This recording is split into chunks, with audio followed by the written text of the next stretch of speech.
어제 첫째 마당에서 우리 송 목사님께서 그 사도행전 17장 베레아 사람들 신사적이었다 옛날 번역이 그랬는데 번역 버전마다 다른 단어로 번역하고 있다고 했죠. 근데 두 가지를 꼭 기억해야 한다고 했습니다. 그 베레아 사람들 하나는 말씀을 들을 때 간절한 마음으로 들었다. 또 하나는 뭐였는지 기억나십니까? 정말 하나님의 말씀이 맞는지 끊임없이 물었다, 질문했다. 이 두 가지죠. 신앙생활하는 우리들이 항상 이 두 가지 태도를 간절한 마음과 정말 그런지 이렇게 열심히 공부하고 또 묻는, 질문하는 그런 것이 건강한 신앙의 기본이라고 생각합니다. 첫 번째 찬송은 331장 영광을 받으신 만유의 주여인데요. 그래서 우리 교회는 성경뿐만 아니고 찬송가도 정말 그러한가, 그리고 이 찬송이 무엇을 말하는가 항상 이렇게 간절히 찾으려고 몸부림을 치고 있습니다.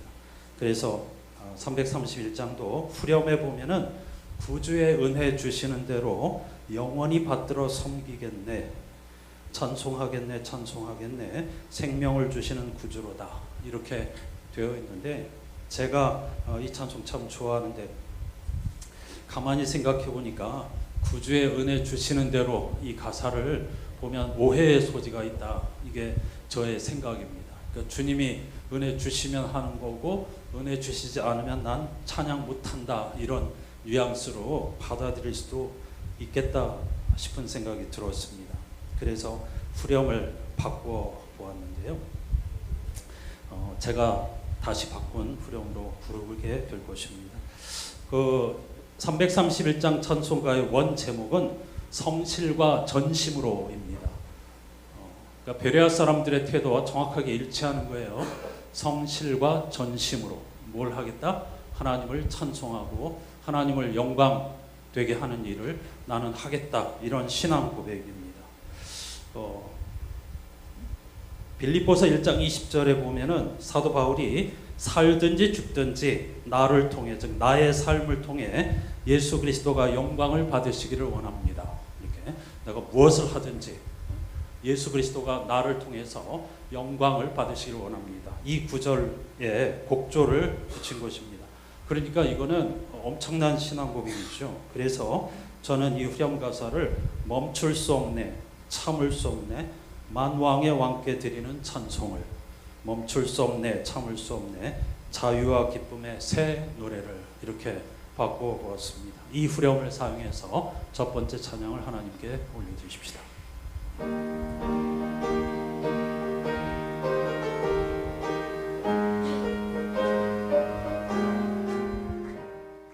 영광을 받으신 만유의 주여, 우리가 명령을 따르리다. 베푸신 은혜를 감사히 알고 진실한 마음으로 섬기. 처음부터 박수. 받으신 만유의 주여, 우리가 명령을 따르리다. 베푸신 은혜를 감사히 알고 진실한 마음으로 섬기겠네. 멈출 수 없네, 참을 수 없네, 만왕의 왕께 드리는 찬송을. 멈출 수 없네, 참을 수 없네, 자유와 기쁨의 새 노래를. 구주를 높이고 잘 공경하여 온유한 마음으로 섬기리다. 주 예수 안에서 즐거워하며 충성을 다하여 섬기겠네. 멈출 수 없네, 참을 수 없네, 만왕의 왕께 드리는 찬송을. 멈출 수 없네, 참을 수 없네, 자유와 기쁨의 새 노래를. 예수를 믿고서 늘 사랑하여 참 기쁜 마음으로 섬기리다. 온 마음을 드리고 늘 순종하며 구주를 영원히 섬기겠네. 멈출 수 없네, 참을 수 없네, 만왕의 왕께 드리는 찬송을. 멈출 수 없네, 참을 수 없네, 자유와 기쁨의 새.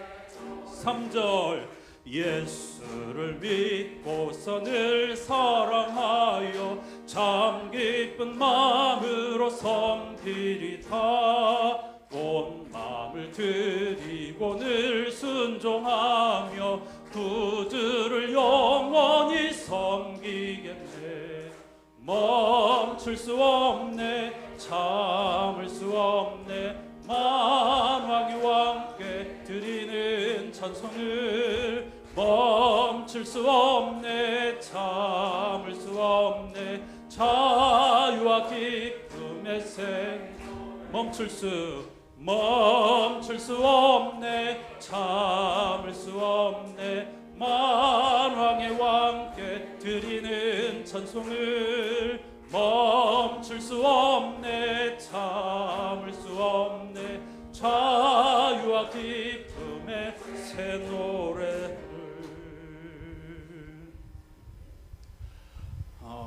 우리가 왜 하나님께 드리는 찬송을 멈출 수 없습니까? 예수 그리스도 안에서 우리를 얽어매고 있던 모든 것들을 해방시켜 줬기 때문입니다. 성서에서 해방은 곧 구원이죠. 그래서 자유와 기쁨의 새 노래를 우리는 멈출 수가 없는 것입니다. 그리고 하나님께서 홀로 한 분 만왕의 왕이시기 때문입니다. 그래서 이 사실을 믿는 사람은 찬송을 멈출 수가 없는 것이죠. 그리고 성실과 전심으로 하나님의 영광을 구하면서 삶을 살아가게 되는 것이죠. 왜 그렇게 살아야 하는가? 오늘 둘째 마당의 주제처럼 우리는 단지 흙에서 생명을 얻은 것으로 끝나는 것이 아니라 하나님의 형상, 즉 신성을 가진 존재이기 때문입니다. 우리 개신교의 아주 중요한 신앙 고백의 토대 기초가 뭐냐면 예수 그리스도께서 참 하나님이시며 참 인간이었다는 거죠.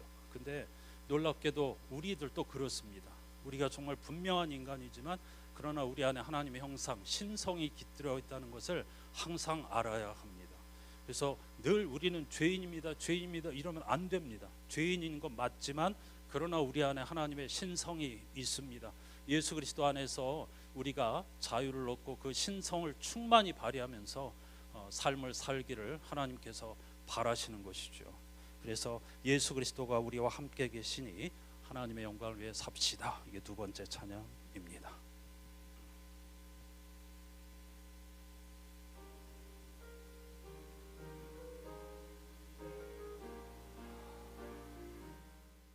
예수가 함께 계시니 시험이 오나 겁없네.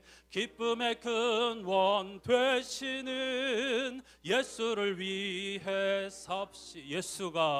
예수가 함께 계시니 시험이 오나 겁없네. 기쁨의 근원 되시는 예수를 위해 삽시다.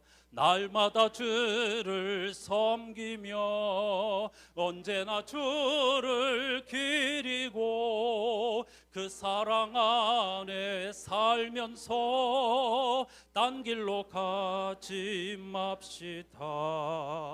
이 세상 사는 동안에 주 이름 전파하면서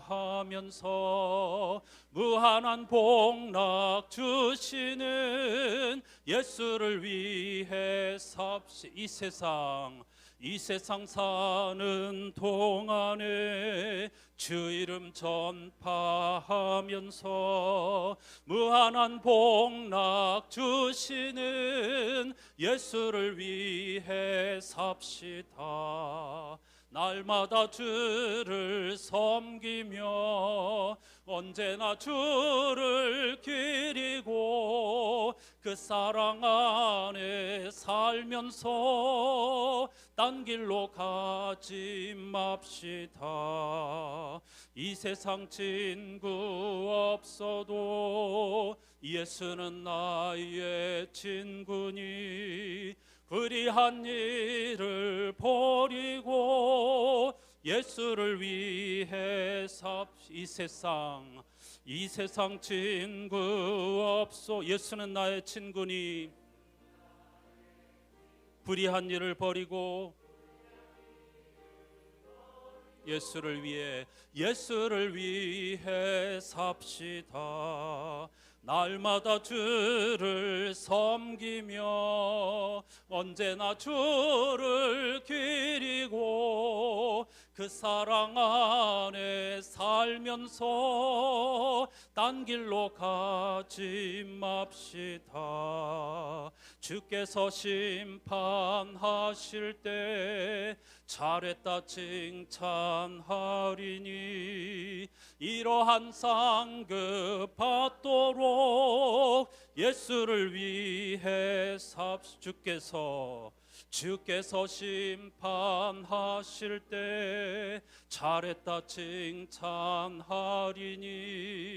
이러한 상급 받도록 예수를 위해 삽시다. 날마다 주를 섬기며 언제나 주를 기리고 그 사랑 안에 살면서 딴 길로 가지 맙시다. 찬송가에서 후렴을 반복하잖아요. 그건 그만큼 중요하다는 뜻이고 그 후렴의 핵심 열쇠가 담겨 있다는 뜻이기도 합니다. 이 찬송가 우리말 번역으로 날마다 주를 섬기며 언제나 주를 기리고 이렇게 되어 있는데요. 원래 가사는 help me입니다. 주님 나를 도와주십시오. 뭘 도와줘요? 날마다 주님을 예배하도록. 주님 도와주십시오. 내가 거듭 주님을 찬양할 수 있도록. 이게 세 번째 단의 직역입니다. 주님 나를 도와주십시오. 당신을 더욱 섬기도록, 당신을 더욱 예배하도록. 주님 나를 도와주십시오. 당신을 거듭 찬양할 수 있도록. 예배와 찬송 그게 주님의 은혜라는 고백이고 하나님의 도우심 속에서 우리가 믿음의 선한 싸움을 싸울 수 있다는 그런 신앙 고백이기도 합니다. 어제 패스미낫 나를 버리지 말아 주십시오. 나를 구원해 주십시오. 또 even me 나 같은 사람까지도 하나님께서 은혜를 베풀어 주십시오. 오늘 여기서는 help me 나를 도와주십시오. 이게 다 아주 단순한 신앙 고백으로 우리 기독교 신앙의 진리를 우리들에게 잘 묘사해 주고 있습니다. 4절만 다시 한번 찬양하십시다.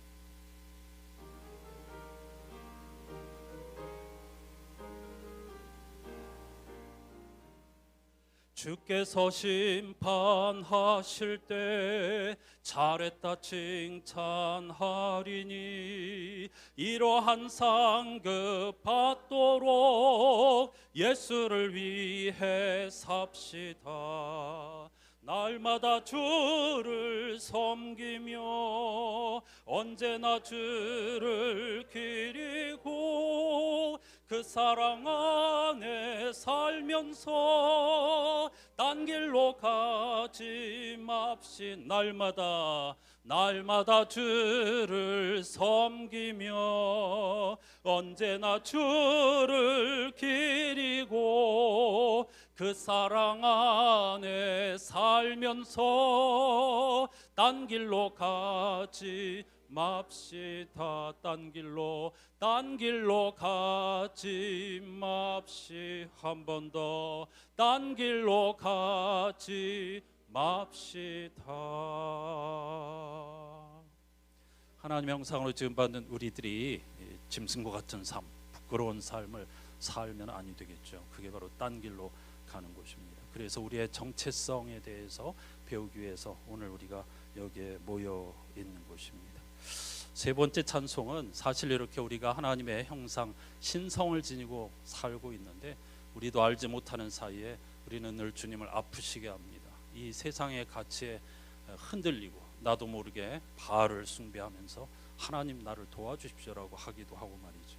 그래서 이 찬송가 시인은 우리는 주님을 늘 배반하나라고 고백하고 있습니다. 근데 이 찬송의 핵심은 우리가 주님을 배반한다는 것이 아니고요, 그게 틀렸다는 게 아니고 그게 맞습니다. 우리는 늘 주님을 슬프시게 하고 주님을 실망하시게 하고 주님을 배반합니다.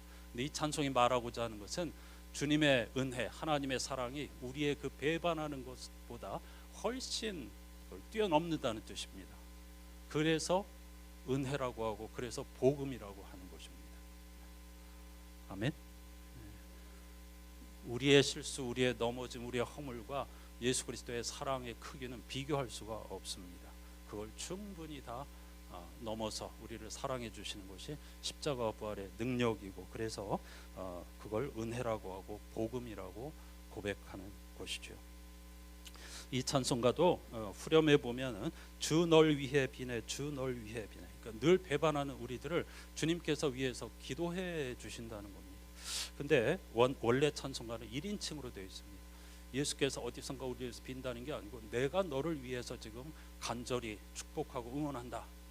이게 원래 가사입니다. 그래서 우리는 이걸 주 널 위해가 아니고 난 널 놓지 않아 이런 식으로 개사해서 부르고 있습니다. 영어 가사 아주 단순합니다.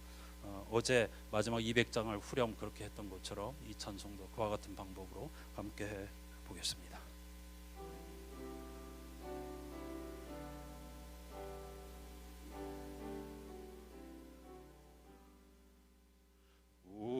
우리는 주님을 늘 배반하나 내 주 예수 여전히 날 부르사 그 참 되신 사랑을 베푸시나니 내 형제여 주님을 곧 따르 난 널 놓지 않아 난 널 놓지 않아 난 널 놓지 않아 난 널 놓지 않아 언제 어디서나 for you I am praying for you I am praying for you I am praying I'm praying for you 주께서 풍성한 은혜를 내려 내 영혼이 나날이 복받으니 주 예수를 너희도 구주로 섬겨 곧 따르면 풍성한 복 받겠네 난 널 놓지 않아 난 널 놓지 않아 난 널 놓지 않아 언제 어디서나 For you I am praying For you I am praying For you I am praying I'm praying for you 무거운 짐 지고 애타는 인생 주 예수께 돌아와 곧 쉬어라 내 주 예수 너희를 돌보실 때에 참 복락과 안위가 넘치겠네. 난 널 놓지 않아, 난 널 놓지 않아, 난 널 놓지 않아. 언제 어디서나 For you I am praying, For you I am praying, For you I am praying, I'm praying for you. 다시 한번 난 널 놓지 않아, 난 널 놓지 않아, 난 널 놓지 않아. 언제 어디서나 for you I am praying, for you I am praying, for you I am praying, I'm praying for you.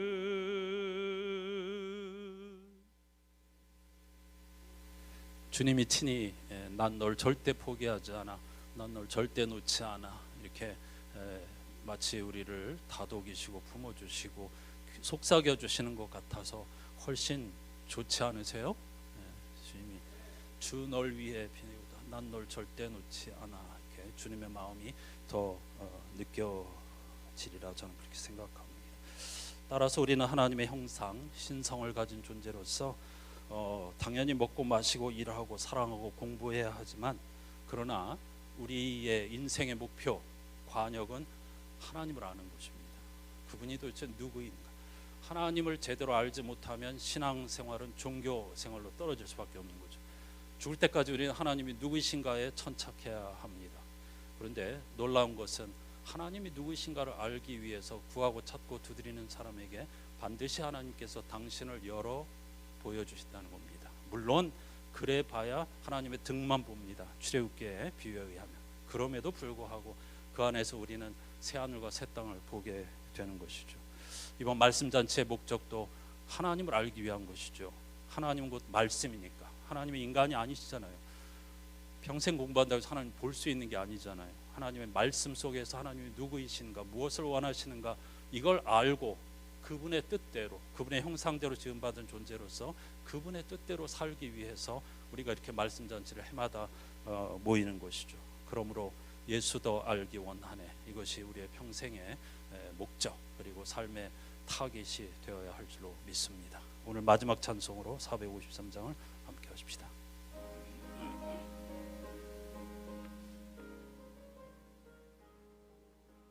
예수 더 알기 원하네, 크고도 넓은 은혜와 대속해 주신 사랑을 간절히 알기 원하네. 내 평생의 소원, 내 평생의 소원, 대속해 주신 사랑을 간절히 알기 원하네. 성령이 스승되셔서 진리를 가르치시고 거룩한 뜻을 깨달아 예수를 알게 하소서. 내 평생의 소원, 내 평생의 소원, 대속해 주신 사랑을 간절히 알기 원하네.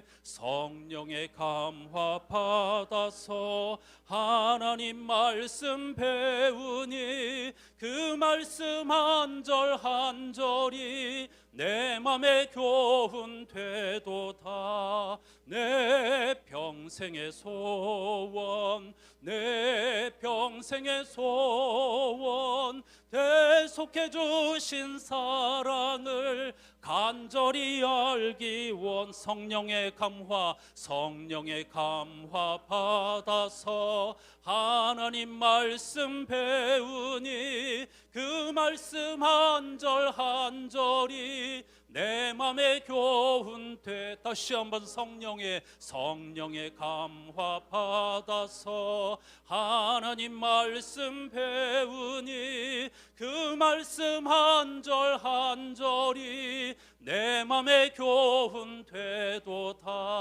내 평생의 소원, 내 평생의 소원, 대속해 주신 사랑을 간절히 마지막으로 내 평생의 소원, 내 평생의 소원, 내 평생의 소원, 대속해 주신 사랑을 간절히 알기 원하네.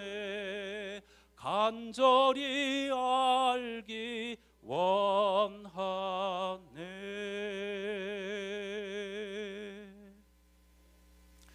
이것이 진정 저와 여러분의 평생의 소원이 될 수 있기를 주님의 이름으로 축복합니다.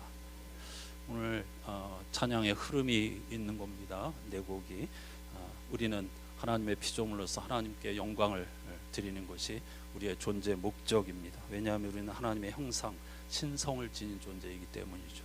그러나 우리는 주님을 늘 실망시킬 수밖에 없는 존재인데, 그럼에도 불구하고 성부, 성자, 성령의 사랑과 은혜가 우리의 허물을 덮고도 남습니다. 그래서 우리를 도우심으로 우리는 그걸 힘입어서 하나님, 예수 그리스도, 성령님 복음을 더 알기 위해서 우리의 삶을 걸어야 할 줄로 믿습니다. 이게 기도 제목입니다. 이와 같은 삶을 살 수 있도록 해달라고. 오늘 두 번째 말씀을 전해주실 송민원 목사님을 위해서, 그리고 우리 서로를 위해서, 우리 지역의 교회가 정말 종교개혁, 내일이 종교개혁 기념주일이거든요. 종교개혁의 중요한 모토가 뭡니까? 오직 성서, 오직 하나님의 말씀으로 돌아가자는 거잖아요. 그래서 이 시즌에 우리가 말씀 잔치를 하는 것인데, 우리 지역사회에 있는 모든 교회가 다 하나님의 말씀의 반석 위에 기복주의, 문자주의 이런 모래 아니고 예수 그리스도의 복음, 하나님의 말씀의 반석 위에 든든히 서서 이 지역사회에 빛이 되고 구원의 방주가 되게 해달라고 다 같이 간절한 마음으로 기도하시고, 이기도 목사님 기도 인도하시겠습니다. 함께 기도하십시다. 하나님 아버지, 감사합니다. 11번째 말씀잔치, 오늘 두 번째 마당. 한 주간을 열심히 살고 육신적으로는 피곤하고 지치는 그런 시간일 수밖에 없습니다. 토요일 저녁입니다. 하지만 우리는 하나님의 말씀이 진리의 말씀, 생명의 말씀이라는 사실을 굳게 믿기에 오늘 또 변함없이 하나님을 알기 위해, 예수 그리스도를 알기 위해, 성령의 역사를 알기 위해, 예수 그리스도의 십자가와 부활의 복음을 알기 위해 이 자리에 모였습니다. 종교개혁을 기념하는, 그리고 그 정신을 되새기는 이 귀한 계절에 오직 성서로 돌아가야 한다. 하나님의 말씀, 어떤 제도, 인간의 권위, 기복주의, 문자주의가 아니라 하나님의 말씀으로 돌아가야 한다는 것으로 이 종교개혁이 일어났고, 그 후예들이 바로 오늘날 개혁교회 교인인 우리들입니다. 그러나 오늘 또다시 우리는 하나님의 말씀을 깊이 되새기는 베레아 사람과 같은 그런 열심이 아니라 기복주의와 문자주의, 바알신앙에 물들어서 그만 한없이 추락하고 무너지고 말았습니다. 예수 그리스도께서 사람들이 신처럼 떠받들었던 성전이 돌 하나도 돌 위에 남지 않게 될 거라고 말씀하셨듯이 오늘날 한국교회는 그것이 현실이 되고 말았습니다. 하지만 하나님의 이 회초리는 우리를 무너뜨리려고 하는 것이 아니라 우리를 살리시려는 것이며 다시 세우시려는 것이라는 사실을 잊지 않게 도와주시옵소서. 오늘 둘째 마당이 진정 우리가 하나님의 신성, 하나님의 형상으로 지음받은 존재라는 것이 무엇을 의미하는지, 그리고 정말 수직적인 하나님과의 관계뿐만 아니라 그 은총을 힘입어서 수평적으로도 서로 용서하고 사랑하고 하나 되어야 한다는 사실을 배우면서 우리의 마음이 뜨거워지게 도와주시고, 정말 하나님 우리에게 듣고자 하는 간절한 마음, 하나님의 말씀이 정말 그러한가 하는 진리에 대한 목마름으로 하나님이 들려주시는 음성에 귀를 기울이고 삶의 방향을 돌이키게 도와주시고, 우리 지역에 있는 배우름교회와 주변에 있는 여러 교회, 그리고 우리 안산교회 공동체가 힘을 합하여서 하나님의 좋으심, 그 아름다우심, 그 넓으심, 그 기쁘심, 한없는 사랑을 이 지역사회에 널리 전할 감당할 수 있도록 은혜를 베풀어 주시옵소서.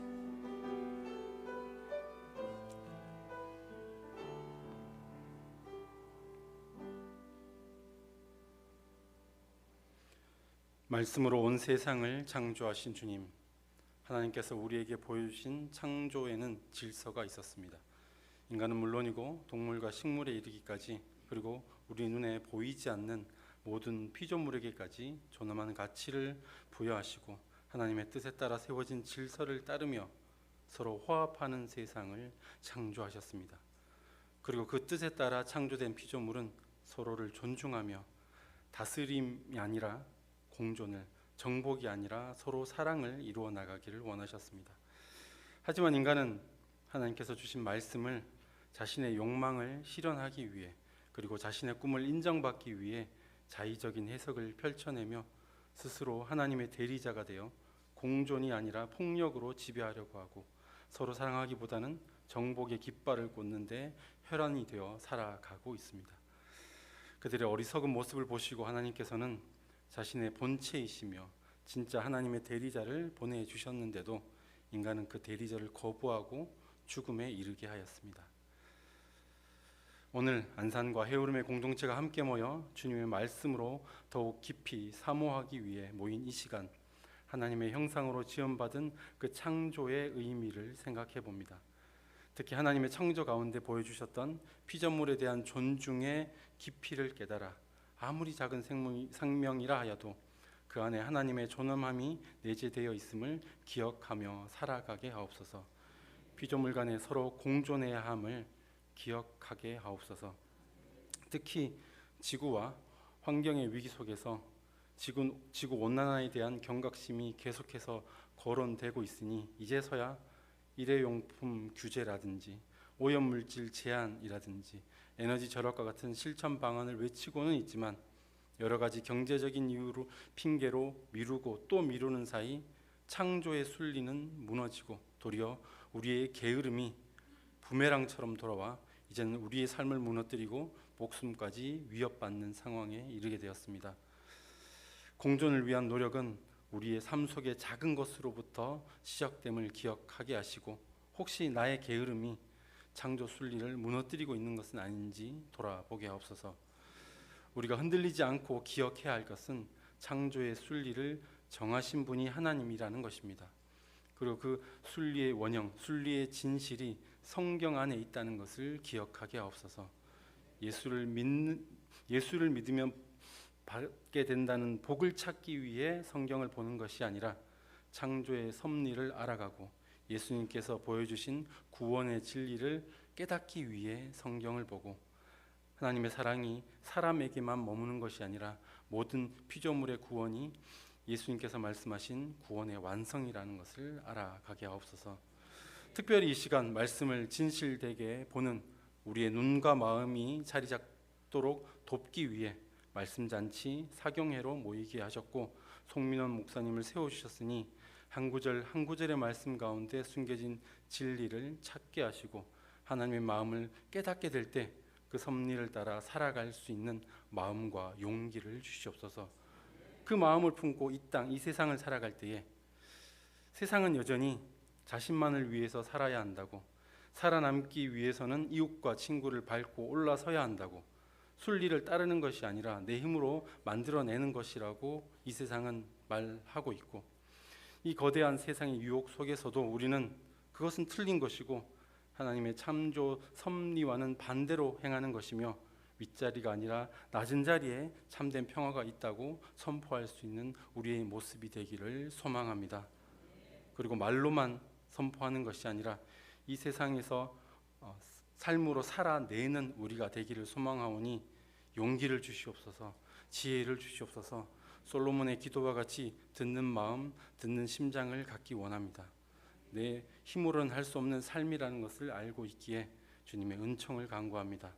오늘 말씀 잔치 가운데 다시 한번 창조주를 기억하고 말씀 가운데 주신 은혜를 기억하며 세상의 유혹을 이겨내기로 다짐하는 사경회가 되도록 인도하여 주시옵소서. 모든 피조물의 새 생명이 되시는 예수 그리스도 이름으로 기도드립니다.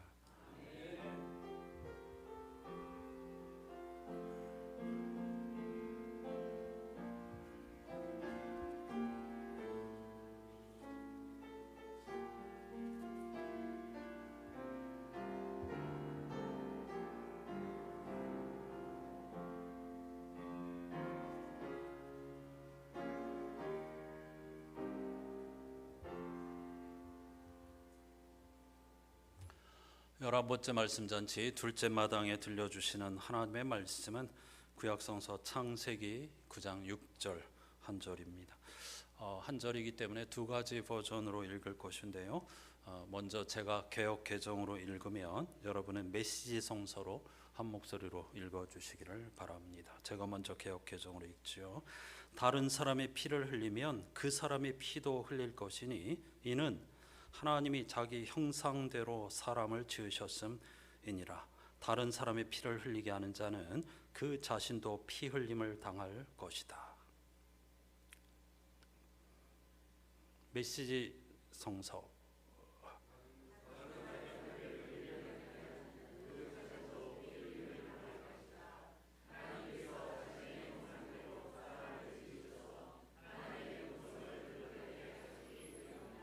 아멘. 제가 메시지 성서까지 앞부분을 읽어버렸네요. 표시가 제가 잘못되어 있습니다. 여러분 다시 한번 메시지 성서로 시작. 다른 사람의 피를 흘리게 하는 자는 그 자신도 피 흘림을 당할 것이다. 하나님께서 자신의 형상대로 사람을 지으셔서 하나님의 본성을 드러내게 하셨기 때문이다. 아멘. 한상교회 남성 찬양 때 하나님 찬양을 함께 하십시다. 실로암이라는 곡을 찬양하십니다.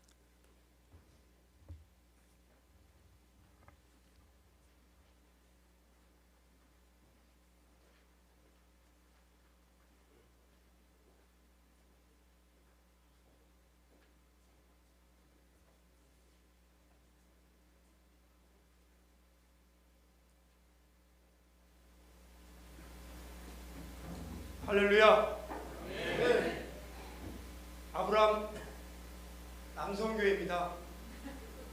보시면 알겠지만은 신이 아닙니다. 청춘입니다. 연습을 열심히 했는데요. 저희가 경연대회 나온 것도 아닙니다. 아시는 찬양이니까 함께 즐겁게 해주시고요. 오늘 남성교회 나오시면서 무대에 자주 서시는 분들이 아니라 아직 긴장하고 계시거든요. 우리 여러분 손 한번 흔들어 주시고 할렐루야 한번 해주십시오. 목사님께서 말씀하셨습니다. 둘째 날 말씀잔치 둘째 날 주제에 부합된 찬양을 해주시면 좋겠다. 그래서 우리 남성교회 보시면 몇 면을 보시면 알겠지만 완벽한 창조물 아닙니까? 오신 여러분들도 그럴 줄 믿습니다. 함께 찬양하겠습니다. 실로암입니다.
하나님의 형상으로 지음받은 안산교회 유치부 어린이들의 찬양이었습니다.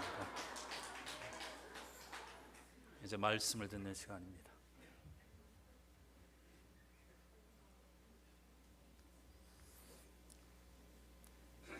오늘 무슨 북축제 있다는데 거기 나가시려고 나가시면 좋겠어요. 네.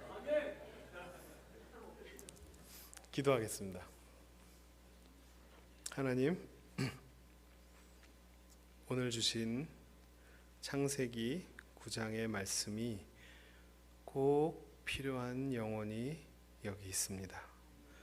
그 영혼에 하나님의 말씀이 그 영혼 깊숙이 닿아서 그 영혼을 다시 살리고 소생시키는 하나님의 기적이 역사가 일어날 수 있도록 도와주세요. 예수님의 이름으로 기도합니다. 아멘.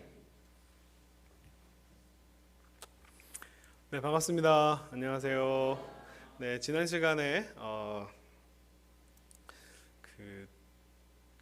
제사장으로 사는 이것도 맨날 잘 못해요. 이거 됐나?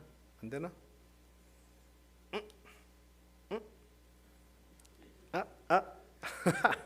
왜 안 될까? 네, 됐습니다. 네. 지난 시간에 제사장으로 사는 것에 대해서, 그러니까 듣는 것의 의미를 강조해서 설명했어요. 네, 오늘은 보는 것에 대해서 이야기할게요. 보는 것. 자, 오늘 여러분, 오늘 앞에서도 우리 목사님께서 찬양 인도하시면서도 말씀하셨고, 여러분, 우리 모두가 다 하나님의 형상으로 창조되었다라고 하는 것을 믿으십니까? 네. 훌륭하십니다. 전 또 할 얘기가 없는데 그러면 이제 그만할까요? 자, 당연히 믿으셔야 됩니다. 왜냐하면 성경에 하나님이 그렇게 말씀하셨으니까요. 그죠? 네. 하나님이 자기 형상 곧 하나님의 형상대로 사람을 창조하시되, 남자만이 아니고, 그죠? 남자와 여자를 창조하시고, 그렇게 그냥 창조하시고 그 다음에 이렇게 말씀하세요. 그 지으신 모든 것을 보시니 보시기에 심히 좋았더라. 아, 예쁘다 라고 하셨어요. 이 내 새끼들 진짜 예쁘네 라고 하셨어요.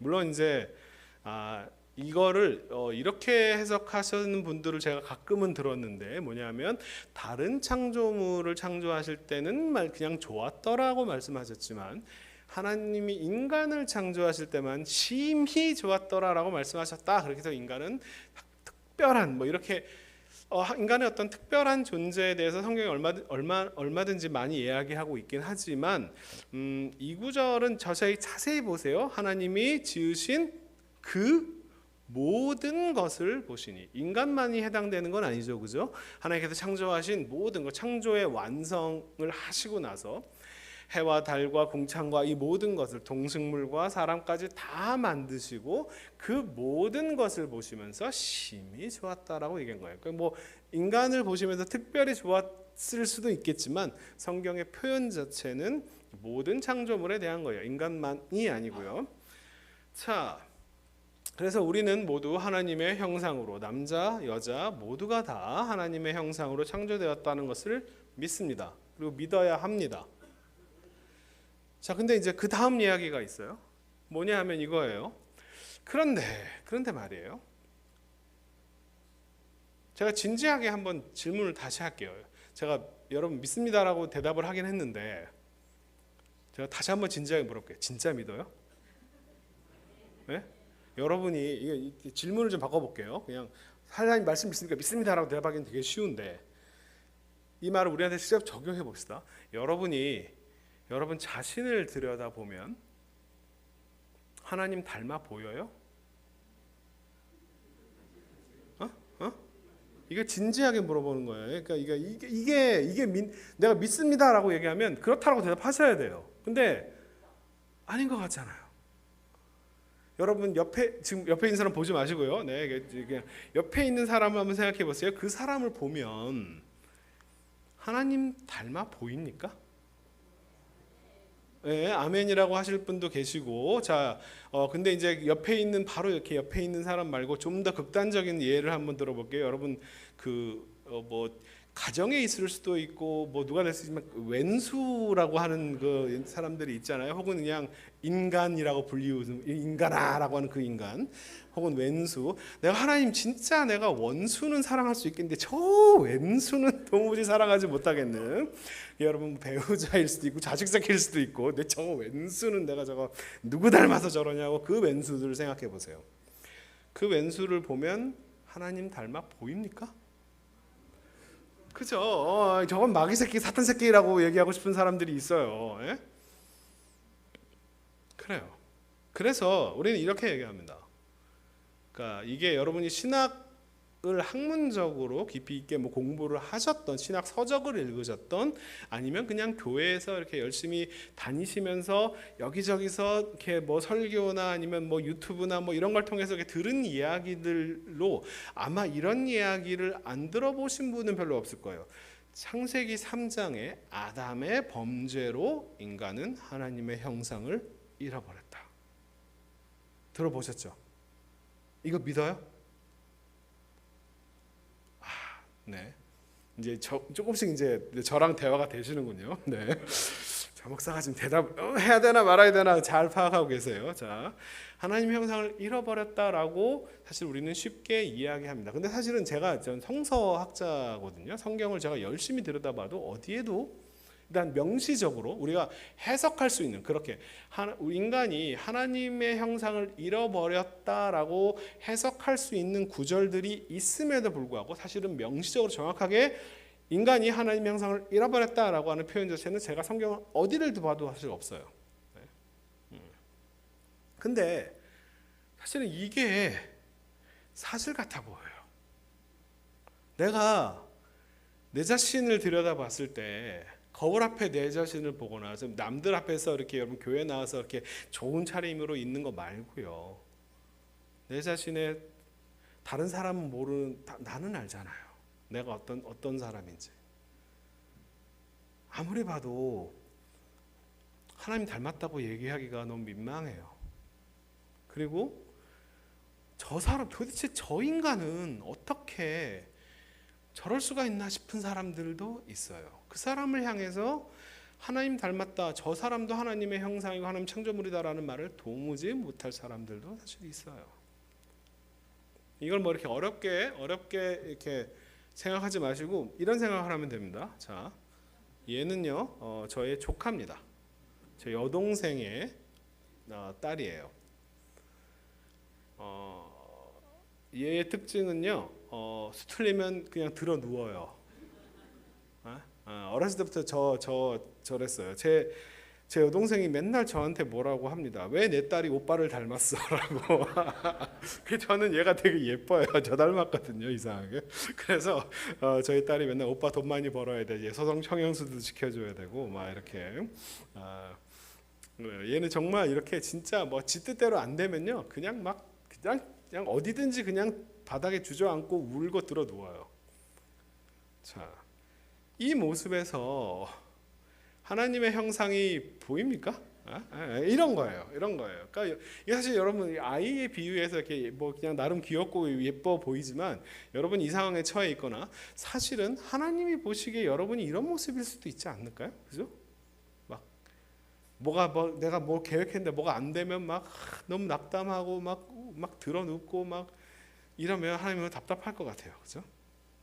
그래서 우리는 이 이야기, 아담의 범죄로 인간은 하나님의 형상을 잃어버렸다라고 하는 말이 사실 일말의 진실을 담고 있는 것 같고 그런 얘기를 많이 들어봤는데 정말 그런 것 같기도 하고 그래요. 그래서 이 말이 사실인 거라고 생각을 하게 되시는 분들이 많습니다. 근데 그렇다면 저는 이런 이야기를 하시는 분들한테 항상 이렇게 얘기해요. 그렇게 이야기하는 거는요, 창세기를 3장까지밖에 안 읽은 사람이나 그런 얘기를 할 수 있어요 라고 얘기해요. 왜냐하면 우리 본문 오늘 읽었잖아요. 그죠? 오늘 본문이 창세기 9장이에요. 창세기 3장에서 하나님의 형상을 뭐 아담이 범죄로 잃어버렸다고 칩시다. 그 뭐 정확하게 모르겠지만, 근데 창세기 9장에서 하나님이 다시 말씀하세요. 야, 니네 싸우지 마. 서로 피 흘리지 마. 왜? 너만이 아니라 쟤도 내 형상으로 만든 사람이야. 그러니까 서로 피 흘리지 마. 서로 싸우지 마. 이 얘기를 하시는 거예요. 자, 하나님의 형상을 창세기 3장에서 잃어버렸다면 그게 우리가 생각하기에는 우리의 정말 진짜의 모습을 잘 드러내고 있는 표현 같아 보이지만 하나님은 그렇게 말씀하지 않으세요. 야, 내가 너 나닮게 만들었어. 너뿐만 아니라 쟤도 마찬가지야. 그러니까 서로 싸우지 마. 피 흘리지 마. 이렇게 말씀하시는 거예요. 자, 근데 이 말이 하나님의 형상으로 지음받았다라고 하는 말이 우리는 어떤 완전한 존재, 모든 것을 알고 뭐 영원히 살고 뭐 이런 의미로 사실은 우리는 하나님의 형상으로 창조되었다라고 하는 표현을 이해하는데, 사실은 이 창세기 9장에 하나님의 형상대로 사람을 지었다라고 이야기하는 이 말 바로 앞에 하나님이 인간을 어떻게 바라보시는지를 잘 설명해요. 제가 우리 목사님이 정말 잘 소개하신 것처럼 이 말씀 착용에는 정말 하나님은 어떤 분이시고, 그리고 하나님이 말씀하시는 우리 인간은 어떤 존재고, 우리가 어떤 관계를 맺어가며 살아가야 하는가에 대한 것을 정확하게 아는 그것이 목적이에요. 하나님이 우리를 자신의 형상, 자기 닮게 만드셨다라고 말씀하시면서도 인간이 그렇게 훌륭하고 대단한 존재라고 생각하지 않으세요. 이게 제일 재밌는 장면이에요. 자, 바로 창세기 8장입니다. 바로 앞에 노아 홍수의 이야기가 나오면서 이렇게 이야기해요. 내가 이제 노아 홍수로 한번 이제 하고 이제 다시 이제 회복하는 창조하는 과정에서 내가 다시는 사람으로 말미암아 땅을 저주하지 않을 거야.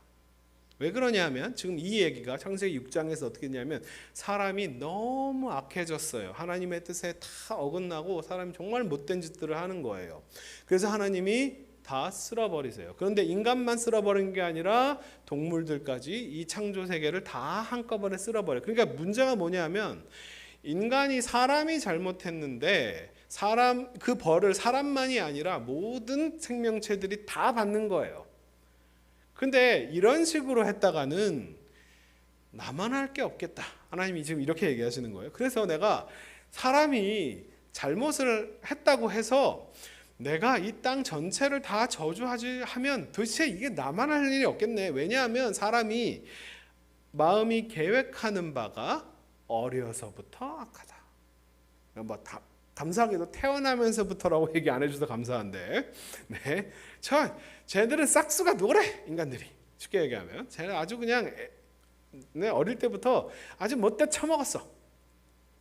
그래서 내가 사람 때문에 사람이 잘못했다고 해가지고 이 내 창조 세계를 다 없애버리면 이 도대체 뭐 남을 할 게 없겠네라고 이야기하시는 거예요. 그래서 사람 때문에 더 이상 내가 모든 생물을 다시는 멸하지 않겠다라고 했습니다. 여기에 대해서 이게 지금 하나님이 인간을 바라보시는 관점이에요. 인간을 어떤 존재로 바라보는지. 그렇게 훌륭하고 대단하고 하나님 닮은 존재처럼 설명하고 있질 않아요. 하나님이 사람이 쟤는 못돼 처먹었어라고 얘기를 하시는 거예요. 그런데 바로 그 다음이에요. 이 두 문장 사이의 괴리를 이해하는 게 오늘의 핵심입니다. 인간이 정말 못돼 처먹었대요. 그런데 그런 인간을 보면서 하나님이 너네는 근데 나 닮았어 라고 얘기하는 거예요. 되게 이상하죠, 그죠? 요 얘기를 하고 싶은 거예요. 성경을 바라볼 때. 그럴 때 가장 먼저 우리는 하나님이 우리 인간을 어떻게 바라보시느냐, 하나님이 우리 자기 닮은 존재라고 이렇게 설명하시는데, 첫 번째는 하나님이 어떤 분이신가를 제대로 이해해야 돼요. 이게 출애굽기 3장의 유명한, 여러분 다 아시는 아주 유명한 구절입니다. 모세가 이제 하나님이 너 가서 이집트에서 고생하고 있는 이스라엘 백성을 가서 구원해라고 얘기했더니 모세가 그냥 제가 가서 그냥 뭐 하면 되겠습니까? 도대체 누가 나를 보냈는지, 어느 신이, 어떤 분이 나를 거기까지 보내서 백성을 구원하라고 나를 보낸 사람이 누군지 가서 얘기를 해야 되니, 하나님 당신의 이름을 알려주세요. 그러니까 당신 누구십니까? 라고 하나님의 정체성을 물어보는 장면이, 하나님 어떤 분이십니까?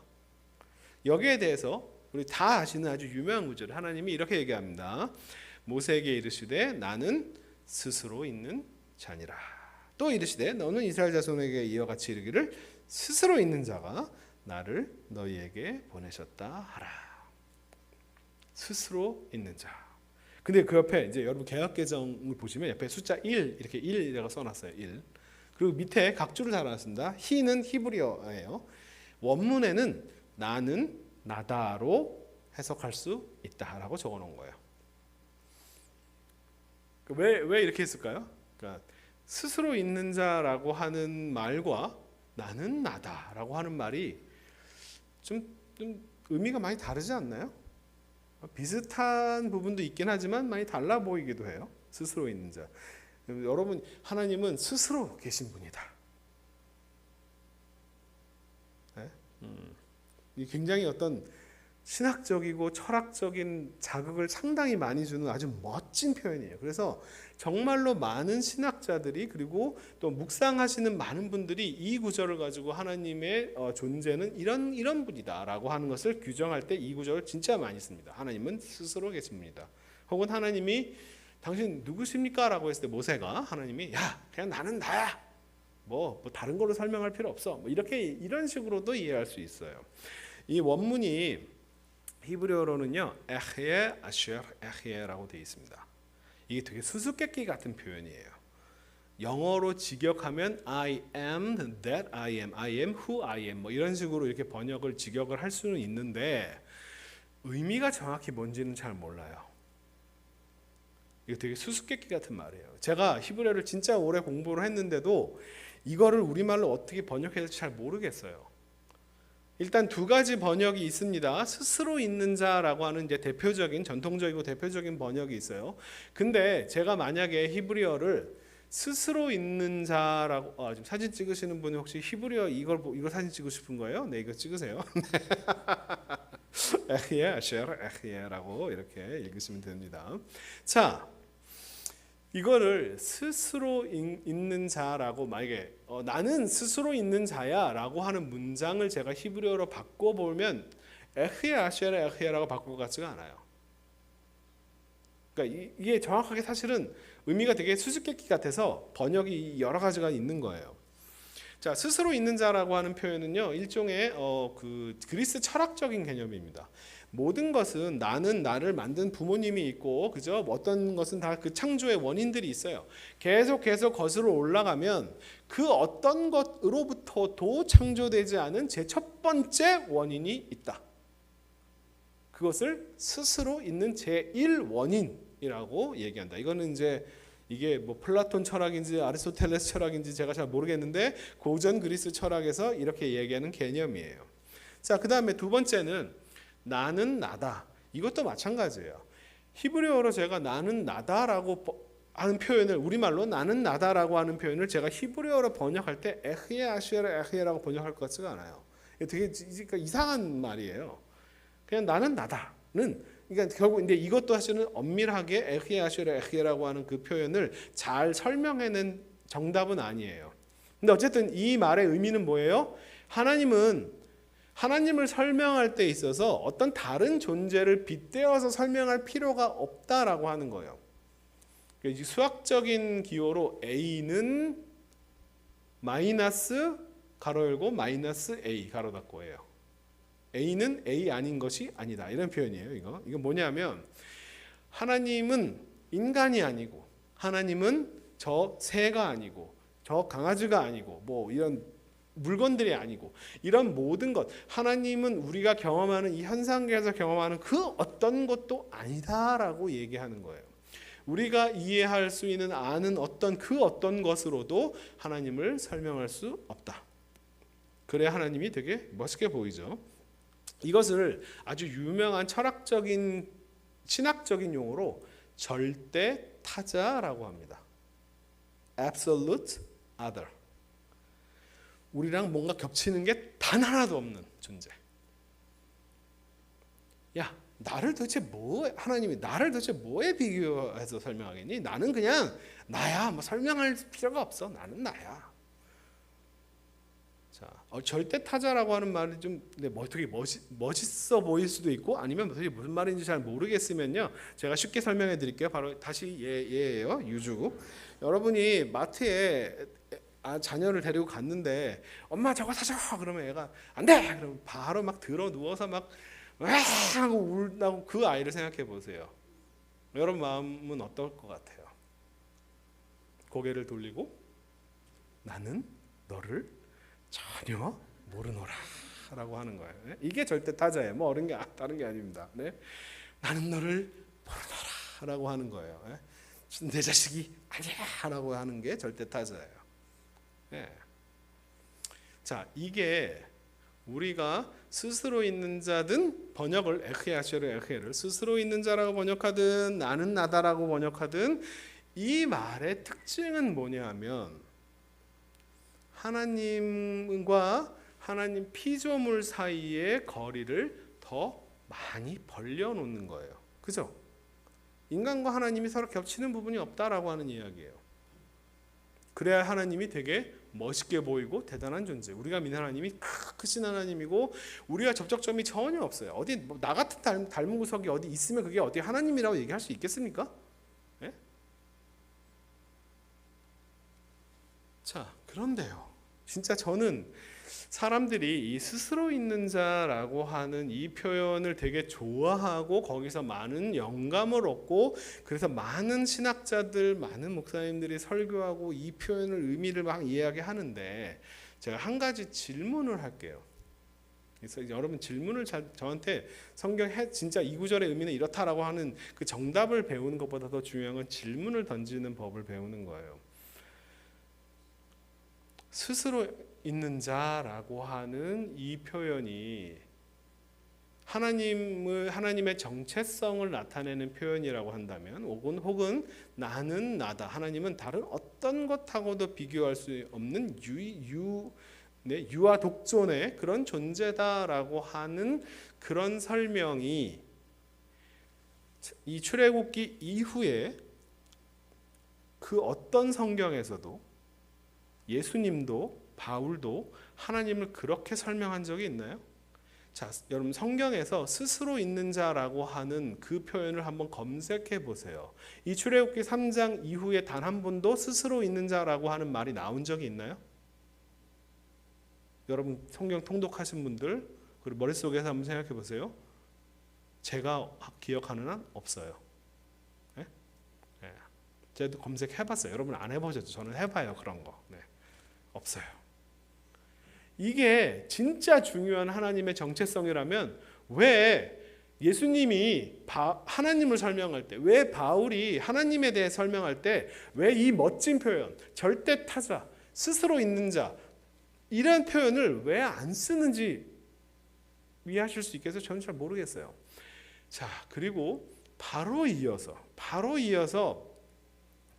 하나님이 자신을 다시 한번 계시하십니다. 모세에게. 야, 나는 이런 존재야. 뭐라고 얘기하냐면 너희 이스라엘 자손에게 가서 이렇게 이야기해. 뭐라고 얘기하냐면 나는 너희 조상의 하나님 여호와 곧 아브라함의 하나님, 이삭의 하나님, 야곱의 하나님이다.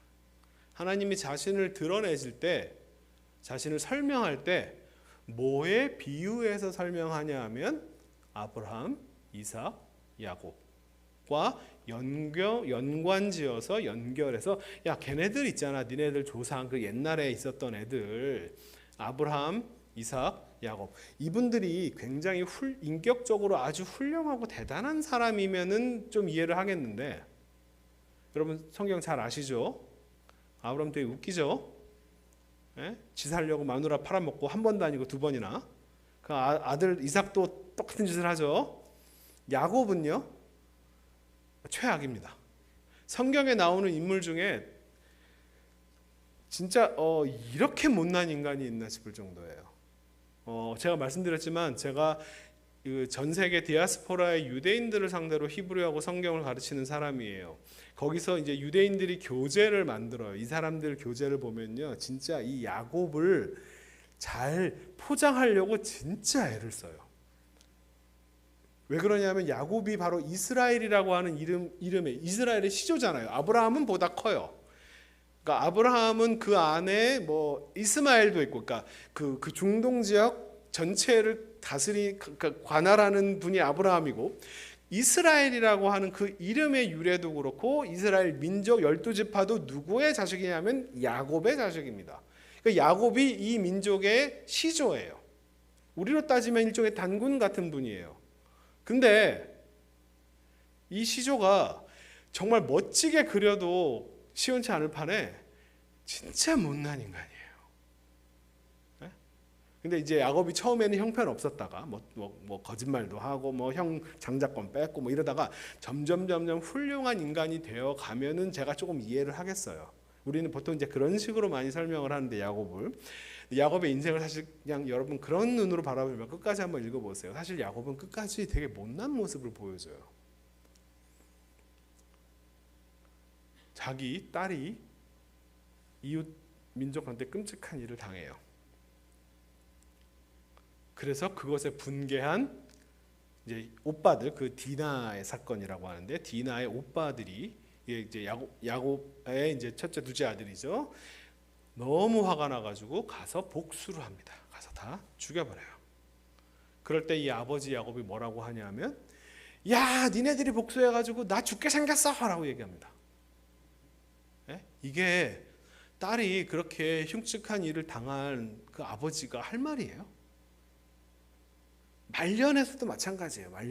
말년에 이제 이제 요셉이 죽었다고 생각하고, 사실 요셉은 이제 이집트에 먼저 가 있었죠. 그런 상황에서 이제 요셉이 이제 니네들 다 그 형제들이 내려와. 그런데 내려올 때 그 동생 베냐민을 꼭 여기 놔두고 가라고 이렇게 이야기를 했더니 야곱이 쓰러집니다. 야, 내가 내 사랑하는 아들 요셉도 잃어버렸는데 그 베냐민까지 잃어버리면 나는 아주 차라리 죽어버릴 거야 라고 얘기하면서 막 협박을 합니다. 할복 협박을, 나 죽어버릴 거야, 절대 못해 라고 이렇게 얘기하고, 그런데 그 다음에 기근이 또 드니까 야, 가서 먹으러 가자 라고 얘기합니다. 이게 야곱의 말년 모습이에요. 그러니까 사실은 이게 우리는 이제 점점점 이렇게 못난 인간들이 이렇게 하나님의 어떤 그런 고난과 역경과 뭐 이런 걸 통해서 점점 믿음이 성장해가는 식으로 성경을 읽고 싶은 마음이 큰데, 정말 객관적인 눈으로 성경을 쭉 보면요, 아브라함도 이삭도 야곱도 사실은 별로 그렇게 대단해 보이지 않아요. 그래서 이 유대인들이요, 이 야곱을 그 요즘 말로 쉴드 쳐준다고 하죠. 어떻게든 좋게 포장하려고 진짜 애를 써요. 그 정도로 별로 그렇게 대단한 분들이 아니에요. 저는 정말 감사해요. 이분들이 우리 믿음의 조상이라서요. 만약에 무슨 뭐 주기철 목사님, 나는 주기철 목사님의 그 정도 신앙쯤은 돼야 내가 그 하나님이라고 얘기할 수 있을 것 같아. 뭐 아니면 뭐 그 이태석 신부님 같은 분들 있잖아요. 막 헌신해가지고 막 봉사하고 막 난 이 정도 돼야 내가 그 정도 근데 걔네들의 하나님 정도 될 것 같아라고 얘기하시면 나는 그 정도가 못 되는데라는 생각이 들 것 같아요. 근데 참 감사하게도 아브라함, 이삭, 야곱의 하나님이라고 하시니까 난 그 정도는 할 수 있을 것 같은데? 라는 생각이 들어요. 네? 제 아내가 아내가 저기 뭐지? 제 아내가 죄송합니다. 아내가 예뻐요. 네. 사실 저보다 제 아내가 훨씬 더 유명한 사람이에요.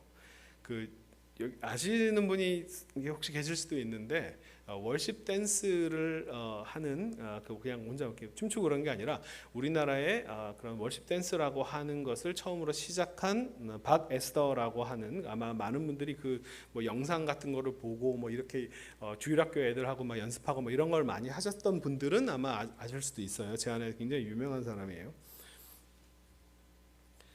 아무튼 그래서 그 아내가 아내가 이제 제가 어디 갈 때 이제 아내 때문에 내가 위험에 처해질 것 같아요. 그러면 사실 속으로는 아브라함 속으로는 내 마누라라고 하지 말고 내 그냥 누이라고 했으면 하고 속으로 바랄 수는 있지만 뻔뻔하게 대놓고 내 와이프한테 대놓고 이런 얘기를 못 할 것 같아요. 저는 아브라함은 그렇게 대놓고 그런 짓을 2번이나 합니다.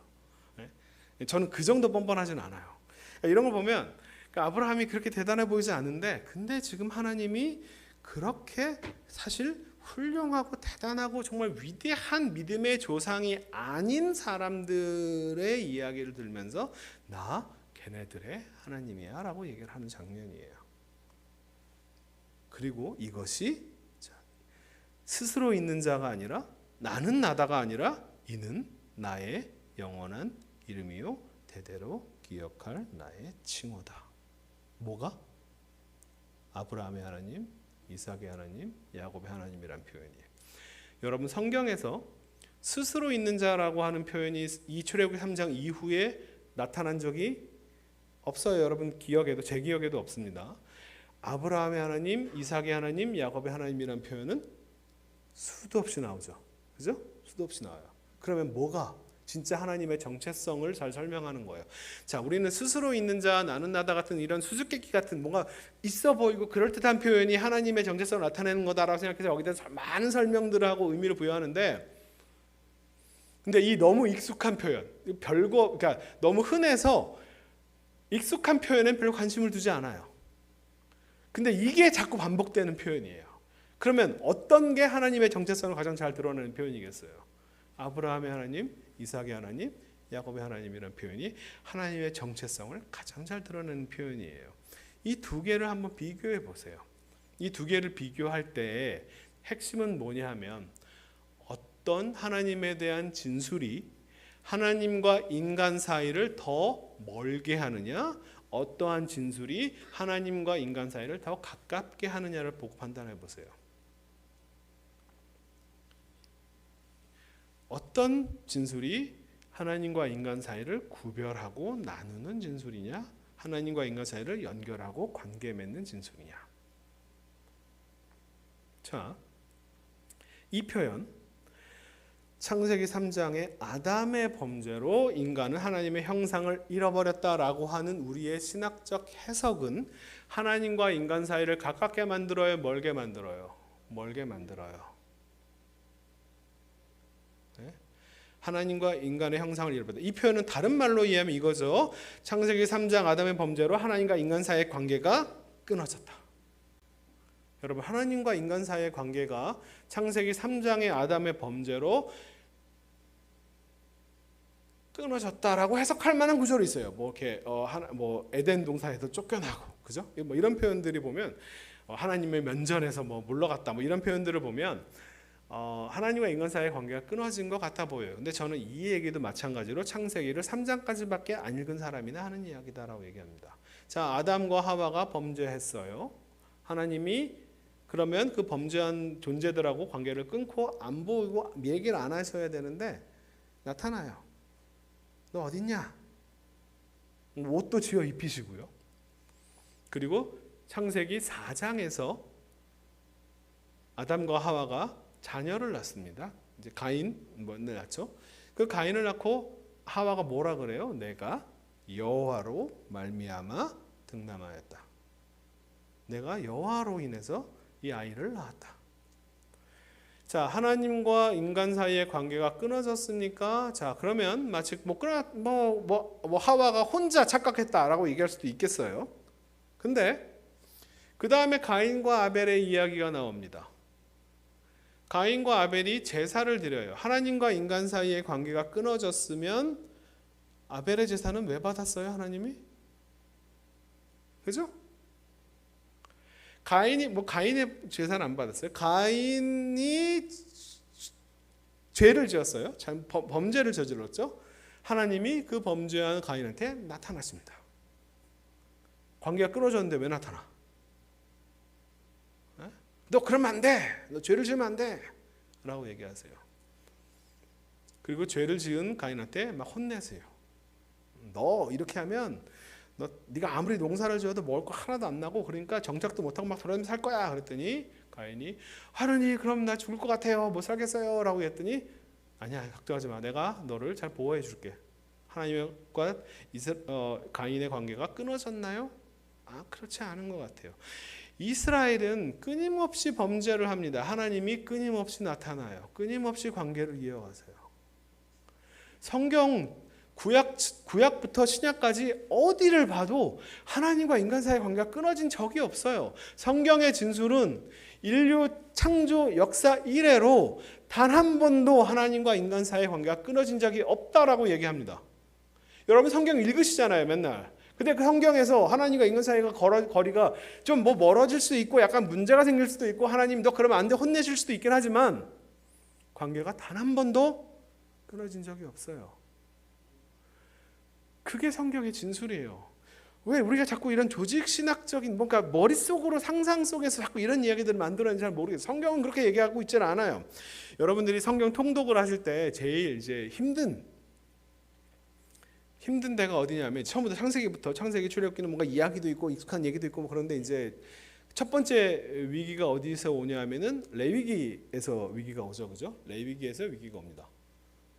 내 위기라고 이렇게 이야기를 해요. 근데 이제 레위기 전공자들 제 주위에 이제 레위기 전공자들이 있어요. 그 레위기 정말 좋아하시는 분들이 있습니다.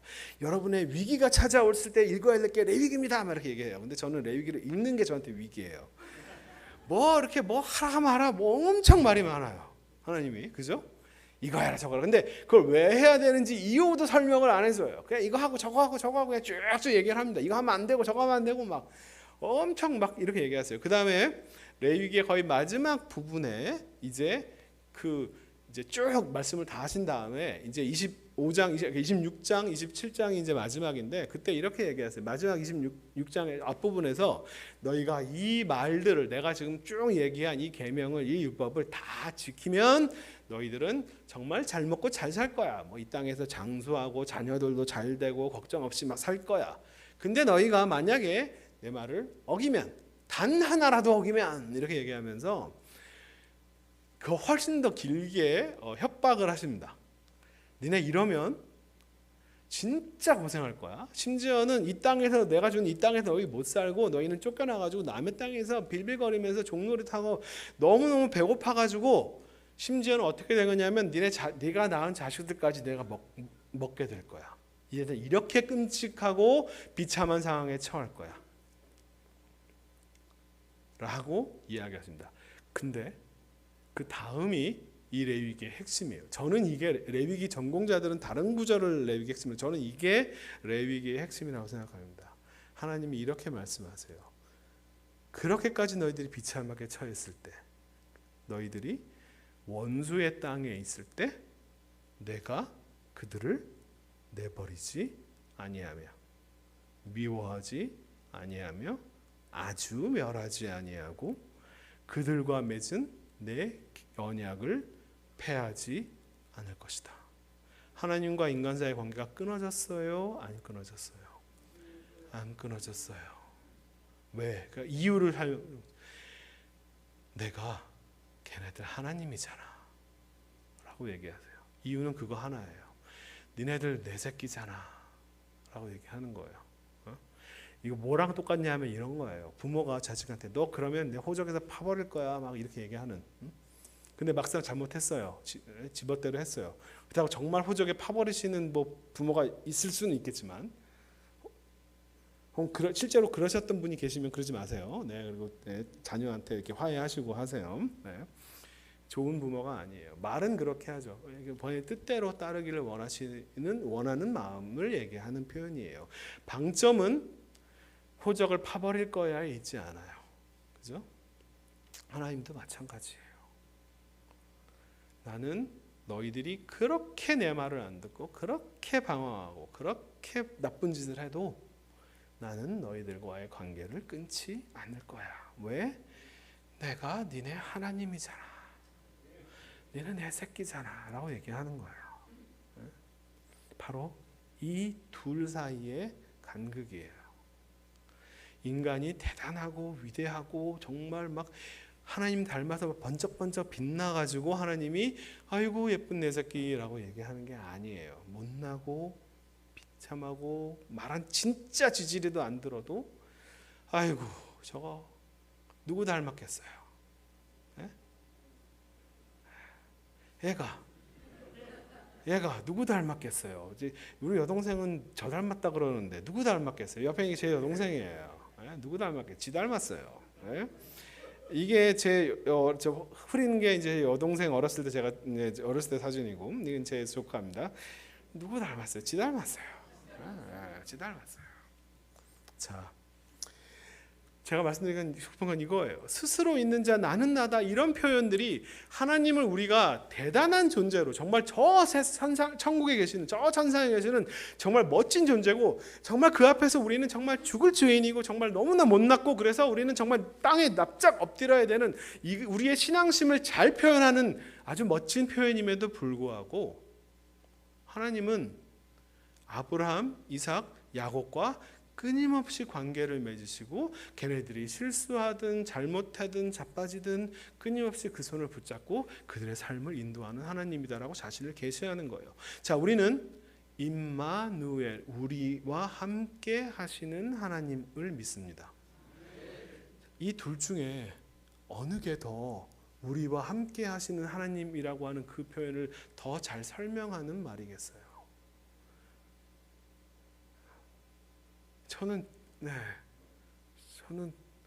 저는 절대 타자 얼마나 멋져요. 맛이 막 되게 신학적으로 저 처음에 신학 공부할 때 absolute other 막 그래가지고 와 되게 멋있는 이야기를 배웠다고 생각했는데 성경을 아무리 읽어봐도 하나님이 저 멀리 계신 분이 아니에요.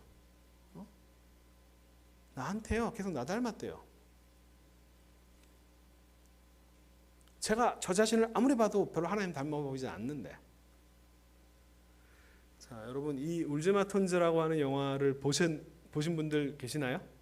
네, 많이들 보셨을 거라고 생각해요. 그래서 이 이야기는 뭐 자세하게는 하지 않을게요. 이 신부님이시고, 근데 이분은 원래 이제 간단하게 얘기하면 이제 되게 가난한 집에 자식만 쭉 이렇게 뭐 몇 명 있는, 근데 그 어머니 혼자서 진짜 바느질, 제가 알기로 그래요. 바느질을 이렇게 해가지고 그걸로 먹고 살아서 자식들을 이렇게 다 키우신 그런 뒷바라지를 했는데 이 셋째 아들인가요? 이분이 의대에 합격해가지고 의사가 됐어요. 얼마나 자랑스럽겠어요. 집안을 이제 일으킬 이제 아들이 하나 생긴 거죠. 근데 이 아들이 의대를 졸업하고 의사가 되고서는 엄마 나 신부가 될 거야 라고 해서 정말 자기가 펑펑 울었다고. 하나님 정말 원망했다고. 왜 나한테 내 자식 뺏어가냐고. 근데 이분이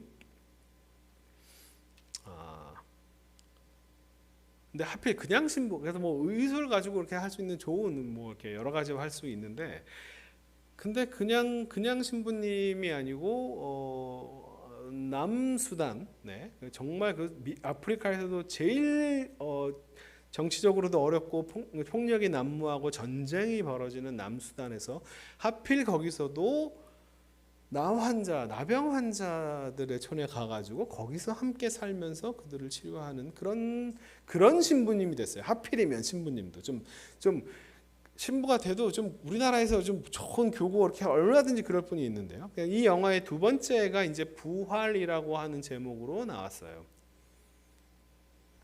바로 이분들이 그 이태석 신부님은 근데 그렇게 이태석 신부님이 그렇게까지 해가지고 그러면은 그의 인생이 참 이렇게 나중에 참 이렇게 뭐 복받고 뭐 잘나고 하면 좋은데 이분이 40대에 암에 걸리고 그리고 돌아가셨어요. 마치 정말 의미 없는 삶 같아 보이기도 해요. 왜 저렇게 제가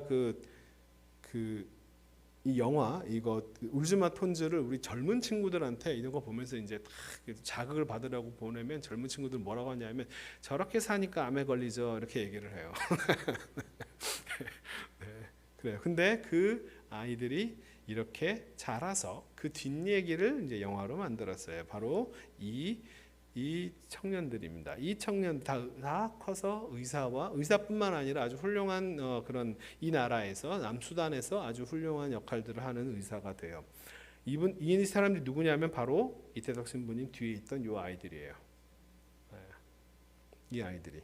근데 그 중에 일부가 이렇게 우리나라에도 직접 방문해가지고 몇 명은 이제 의사가 됐고 몇 명은 무슨 뭐 유엔에서 막 일하고 막 뭐 어떤 사람은 언론 기자 막 이렇게 다들 다 훌륭하게 다 큰 거예요. 근데 그 중에 일부는 우리나라에서까지 의대 학위를 받아서 우리나라에서 의사가 되신 분도 2분이나 있어요. 이렇게 그분의 삶이 어떤 의미가 이제 이 영화 이제 부활이라고 하는 의미를 이제 어떻게 이해하는지 아시겠죠? 한 알의 밀알이 썩어져 죽으면 많은 열매를 맺는다라고 하는 의미로 이제 부활을 얘기한 것 같아요. 제가 이 두 영화 울지마 톤즈하고 이 부활이라는 영화를 두 개를 보면서 아주 흥미로운 장면 하나를 발견했어요. 뭐냐면 이태석 신부님한테 물어보는 거예요. 아니 하고 많은 그 장소에서 왜 하필 남수단이냐?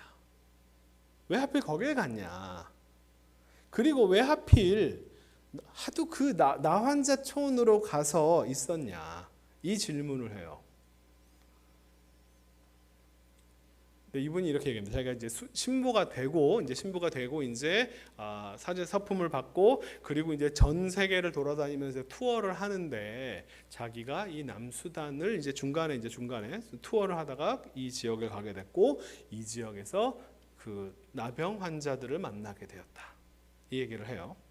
나병 환자는 요즘에 보기 힘들지만 이런 분들이에요. 이런 분들 제가 그냥 간단하게 넘어갈게요. 여러분 혹시 불편하게 생각하실 분도 계셔서 이런 손발이 다 뭉그러지고 눈, 코, 내 귀가 다 없어져 가는 이런 분들을 보면서 이 신부님의 얘기가 되게 재밌어요. 제가 그 남수단에 가서 그 마을에 갔는데 그렇게 잘 이렇게 뭐 다리도 발가락도 막 별로 없으시고 손가락도 없어가지고 뭐 하나 짚는 것도 걷는 것도 힘드신 분들이 거기서 웃고 있더라고요. 서로 대화하면서 웃더라는 거예요. 같이.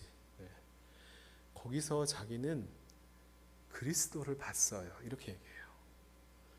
그 고난과 힘든 와중에도 제자들을 사랑하시는 그리스도의 웃음을 그 사람들에게서 봤어요. 이 얘기를 해요.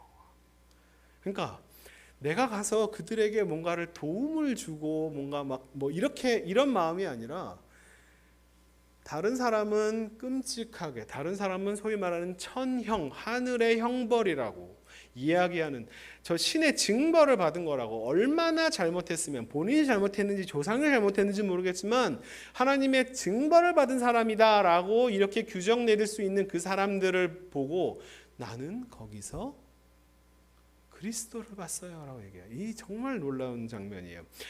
근데 이 부활이라고 하는 이 영화에서도 똑같이 얘기합니다. 지금 이 친구들한테 그 얘기를 해요. 왜 당신은 의사가 되었습니까? 왜 이태석 신부님을 따라서 의사가 되었고 왜 당신은 의사가 되어서 다시 그 나환자촌으로 와서 그들을 돕게 되었나요? 라고 얘기했을 때 이 사람들도 똑같이 대답해요. 뭐라고 얘기하냐면 이태석 신부님이 우리를 바라보시는 그 얼굴을 보면서 하나님이 나를 볼 때 저렇게 보시겠구나라고, 저 얼굴로 저 미소로 우리를 하나님이 바라보시겠구나.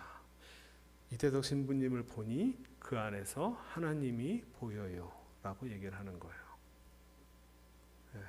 가난한, 옷도 제대로 입지 못하고 교육도 제대로 받지 못한 그 아프리카의 그 어린아이들을 하나님이 바라보시는 눈으로 본 사람이 바로 이분이에요.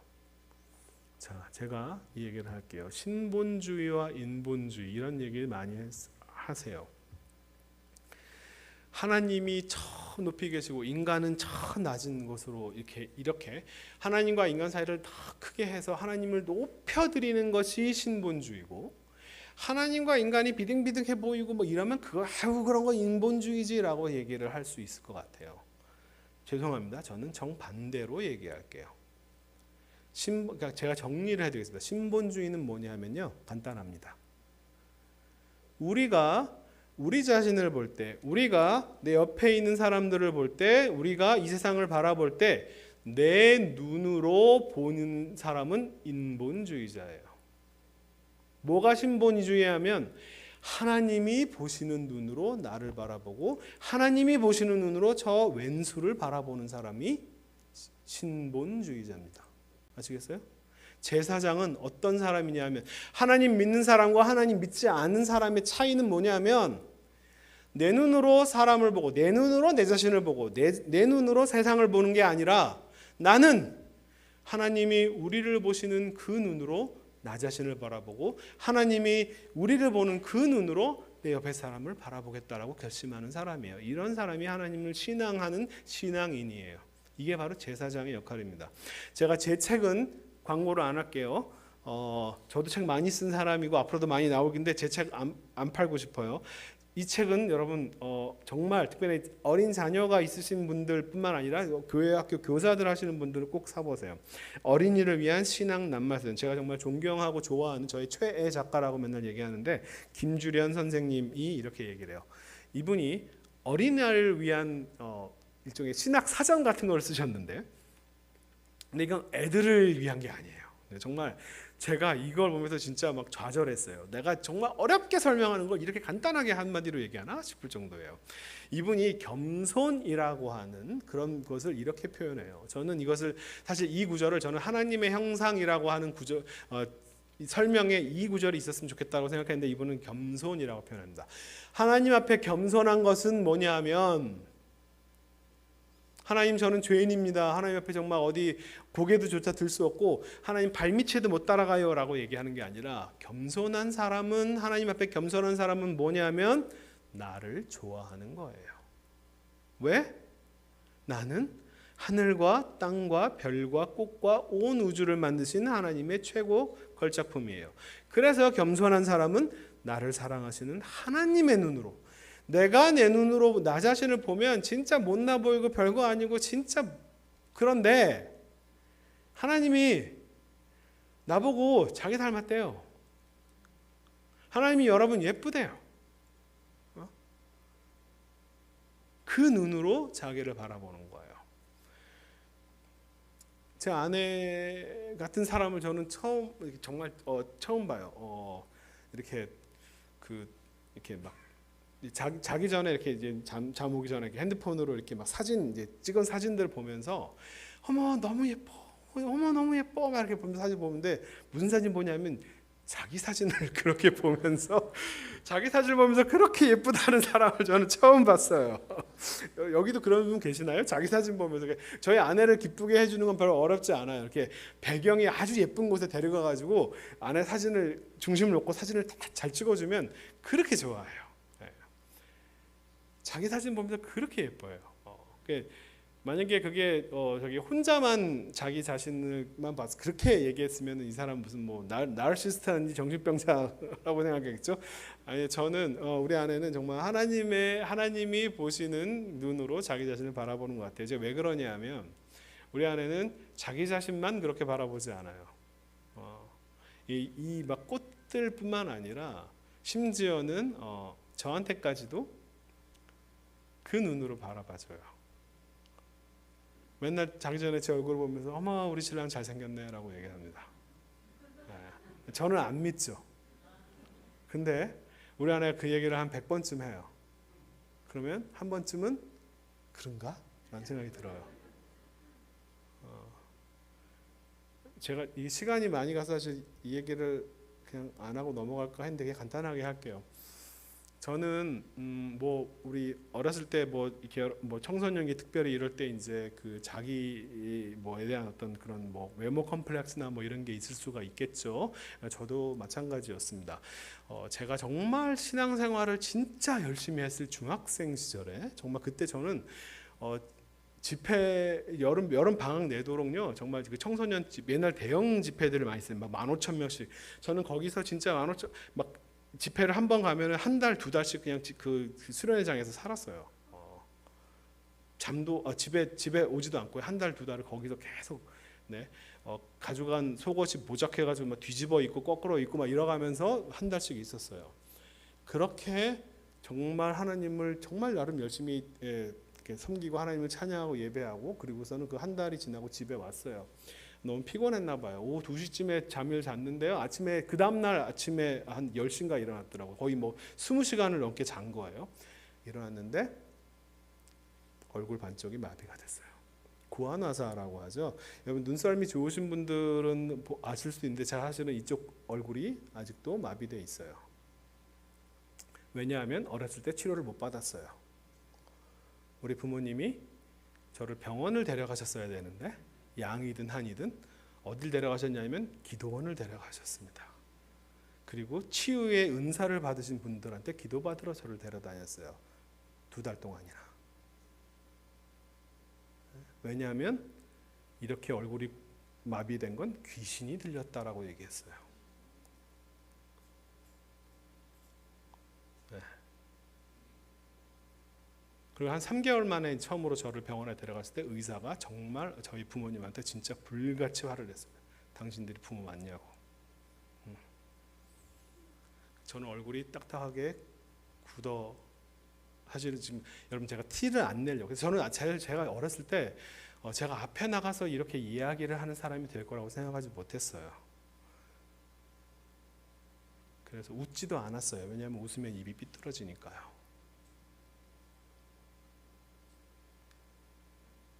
제가 녹내장이 아마 그때 중학교 때 한참 이게 외모에 예민한 시기잖아요. 중학교 2학년 3학년 제가 만 14살 15살 때 일입니다. 아마 녹내장도 그때 시작한 것 같아요. 한 번도 우리 부모님 병원을 데려간 적이 없어요. 그러니까 제가 제 자신을 바라보는 때 어땠어요? 귀신이 들렸대요. 근데 하필 귀신이 무슨 반만 들려? 반은 뭐야? 제 자신을 바라볼 때 얼마나 이게 그러니까 속이 썩어 나가는 거예요. 저보고 어딜 가나? 저보고 죄를 지어서 그렇다고 회개하라고 이야기해요. 아무리 모든 지은 죄를 다 생각하고 다 꺼내고 다 회개를 해도 병이 낫지를 않는 거예요.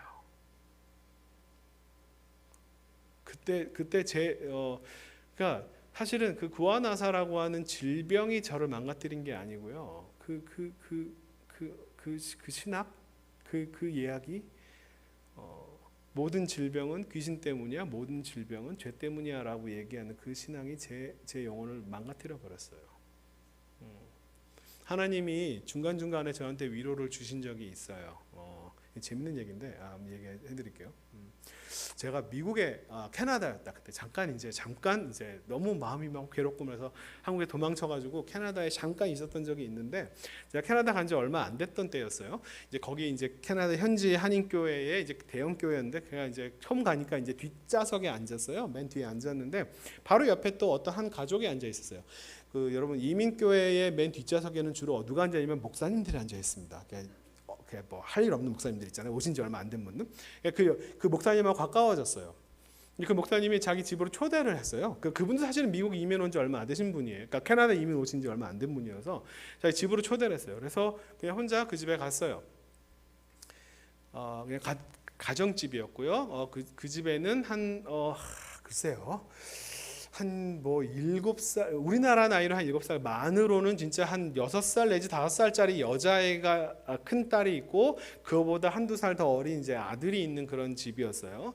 제가 그 집에 문을 딱 열고 들어가니까 아무도 없고 누가 혼자 있었냐 하면 그 여자애 만 한 대여섯 살 정도밖에 안 되는 여자애가 저 집 앞에 딱 안쪽에 서 있는 거예요. 저는 이제 거리가 멀어서 저쪽에 불도 잘 안 켜가지고 저쪽에 벽난로가 이렇게 하나 있었고 제가 들어온 현관은 이제 어두웠고요. 딱 들어가고 있는데 저 앞에 여자애가 하나가 딱 서 있는 거예요. 저를 딱 보는 거예요. 제가 한번 본 여자애죠. 그 예배 시간에 봤던 애가 제가 딱 들어가니까 그 꼬마 여자애가 저한테 한마디 하는 거예요. 이리 와 그러는 거예요. 응? 근데 이게 그 영적 권위가요. 제가 감히 막 어기질 못하겠는 거예요. 그래 저 뭐야 그러면서 갔어요. 갔더니 걔가 저기 앉아 딱 이렇게 진짜 그 꼬마 여자애가요. 앉았어요. 얘가 뭘 하려고 하나. 저를 다 이렇게 얘가 이렇게 보더니 안경 벗어 이러는 거예요. 근데 그 말을 제가 거역을 못 하겠는 거야. 너무 영적인 권위가 대단해가지고 그 애가. 그래서 안경을 벗었어요. 뭔 얘기를 하려나 안경을 딱 벗었어요. 근데 걔가 진짜 정말 그 상황을 잊지 못하겠어요. 딱 이러는 거야. 그러더니 귀엽네 이렇게. 그리고 얘는 갔어요. 그리고 얘는 자기 동생이랑 놀기 시작하는데 그냥 어느 7살, 5살짜리 여자애처럼 똑같이 놀기 시작했어요.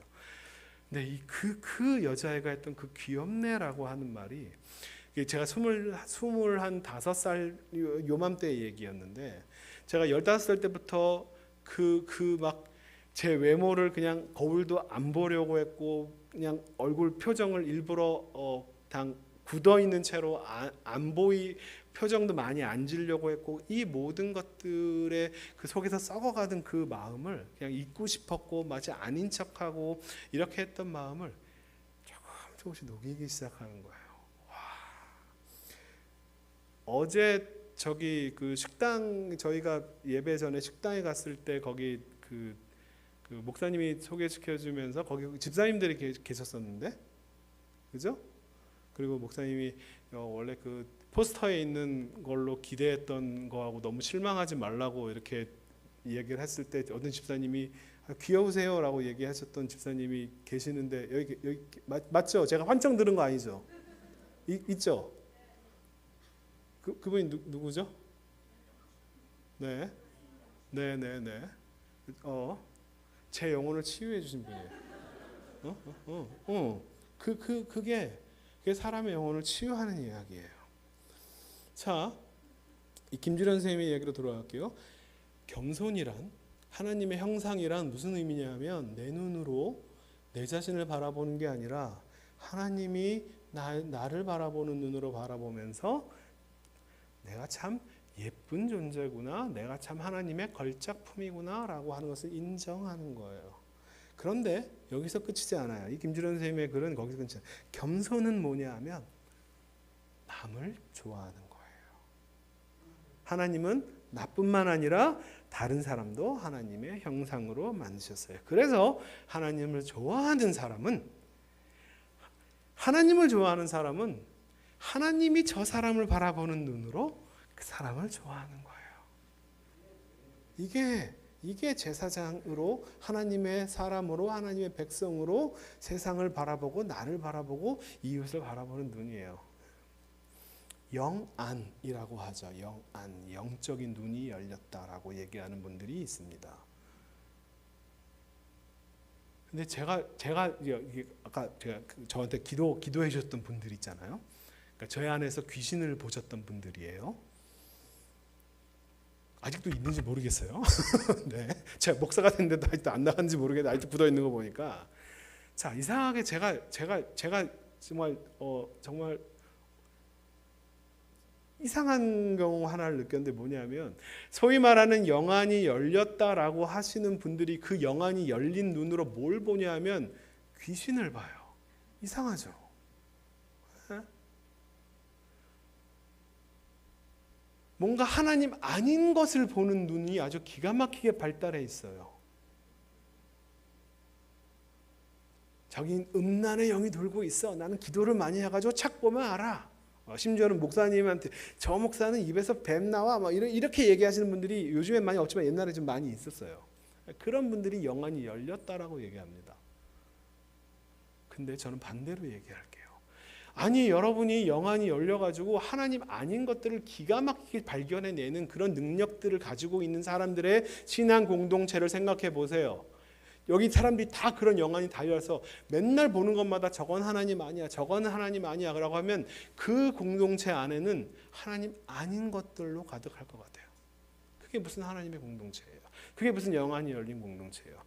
영안이 열린 것은 뭐냐면 전혀 하나님답지 않다고 생각하는 것들, 전혀 하나님답게 보이지 않은 것들 속에서 하나님을 발견하는 거예요. 나병 환자들 속에서 예수 그리스도를 발견하는 그 사람이 자기를 바꾸고 한 마을을 바꾸고 나라를 바꾸고 세상을 바꿔요. 하나님 아닌 것들을 발견하는 그 눈을 갖고 있는 사람은 자기도 바꾸지 못하고 어느 누구도 바꾸지 못해요. 그 대단한 영안이 열렸다고 하시는 분들이 제 영혼을, 제 육체를 치유하지 못했어요. 저보고 귀엽다고 하신 분이 제 영혼을 치유했습니다. 저분이 영안이 열리신 분이에요.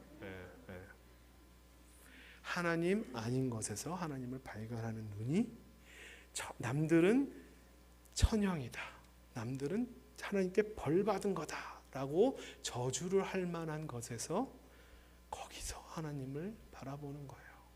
거기서 하나님을 발견하는 거예요. 자, 우리가 하나님을 믿는 것, 하나님을 신앙하는 것, 우리가 하나님의 백성으로 살아가는 것, 우리가 하나님의 거룩한 제사장으로 살아가는 것은 하나님과 우리 사이를 더 가깝게 만들고 우리와 우리 이웃 사이를 더 가깝게 만들어서 더 분리하고 끊어버리는 것이 아니라 하나님이 나를 사랑하고 하나님이 당신을 사랑하는 그 눈으로 나는 당신을 바라보고 당신 속에서 하나님이 보여요 라고 얘기하는 거예요. 기도하겠습니다. 하나님,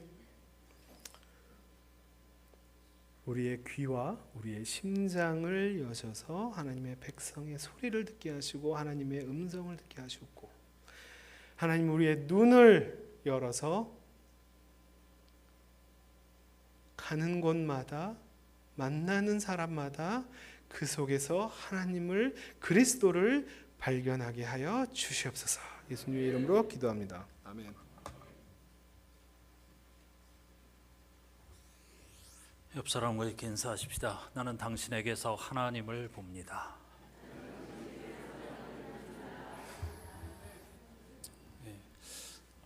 굉장히 슬프기도 하고 아프기도 하고 감격스럽기도 하고 그렇습니다. 굉장히 부끄러운데, 그러나 정말로 하나님의 말씀이 얼마나 달고 오며 귀한 말씀인지 말로 다 표현할 수가 없습니다. 자, 아쉽지만은 내일 주일 예배 11시 마지막 세 번째 말씀을 들을 것이고요. 우리 해오름교회 여러분들 많이 함께 해주셔서 정말 감사드립니다.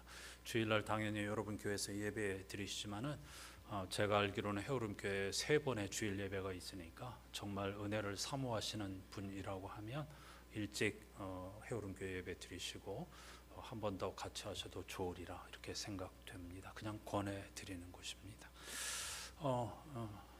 우리 안산교회 교우 여러분들은 당연히 더 은혜를 사모하는 마음으로 마지막까지 함께 하셔야 하겠습니다. 제가 6학년이 되다 보니까 자꾸 깜빡깜빡하고 안 하던 실수도 하고 그러는데, 그 사인을, 목사님 책을 다 열심히 읽고 사인을 원하시는 분이 있어서 내일 하겠습니다라고 어제 광고하려고 이 메모를 해왔는데 까마귀가 물고 갔습니다. 그래서 오늘 원하시는 분 사인, 예배 전에도 이미 여러분이 한 분이 막 3권씩을 다 저는 읽었습니다 그러면서 사인을 3권 받아 가신 분도 몇 분 있었는데요. 나중에 제가 시험 볼 겁니다. 정말로 읽었는지. 혹시 사인을 원하시는 분이 있으시면 마치자마자 제 방으로 오셔서 목사님 사인 받으시고 또 인사하시는 것도 좋을 것 같습니다. 다 같이 주제 찬송 200장 어제와 같은 방식으로 찬송하시고요. 다른 목사님이 있으면 축도를 부탁드리려고 했는데 제 눈에는 잘 안 보입니다. 목사님이 있어요? 임지영 목사님 있어요? 제가 못 봤는데 있구나. 원래 제가 임 목사님께 부탁하려고 했었어요. 근데 아까 찬양할 때 못 봤거든. 괜찮아요. 찬송 부르시고 임지영 목사님 축도로 오늘 두 번째 마당을 마치겠습니다.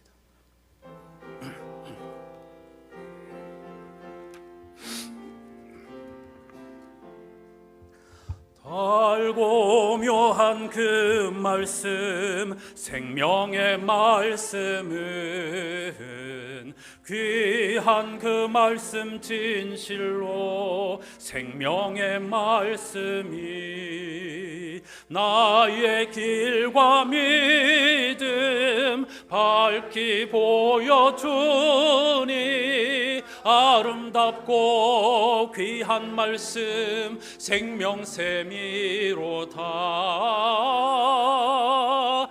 아름답고 귀한 말씀 생명샘이로 beautiful beautiful words wonderful words wonderful words of life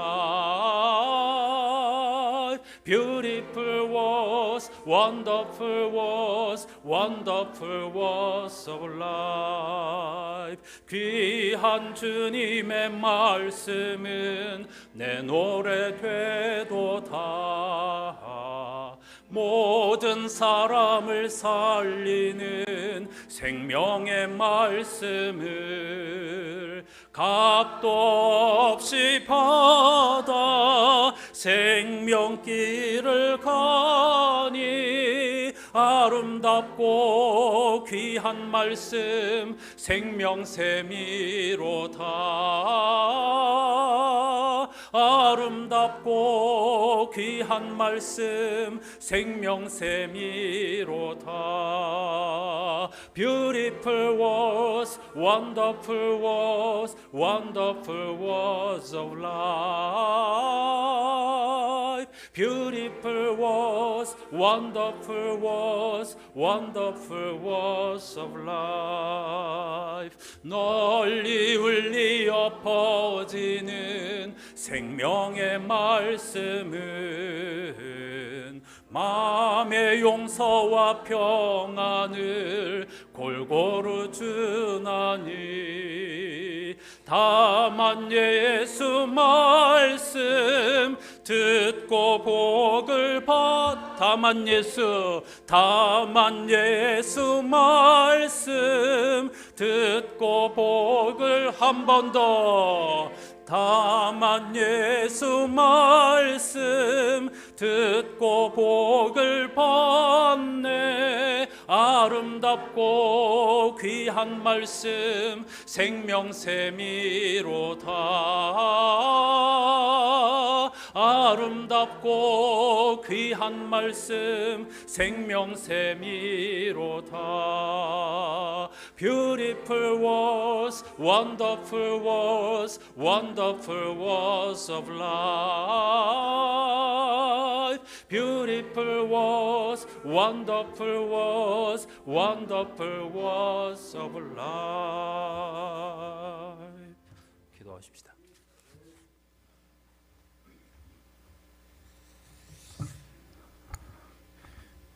해오름과 그 안산이 13년 동안 연합 우리는 좀 부흥의 성격, 여기는 사경의 성격, 좀 색깔이 톤이 다른 집회를 연합으로 해오면서 우리 장로님들이 대표기도도 하시고 또 성가대가 와서 특송도 하시고 그렇게 평신도들 강단은 세웠는데 실은 저도 송 목사님을 우리 해오름에 축도 한번 실은 목사님도 저를 여기 한 번도 안 세웠거든요. 이제 목사들끼리는 강단에 서지 않고 평신도들만 세워서 기도도 하고 특송도 했으면 좋겠다 그런 마음 가지고 한 겁니다. 그래서 오늘 저녁에 기도 축도 안 할 줄 알고 이렇게 편하게 그냥 너무 그냥 좀 촌티나게 입고 왔는데 축도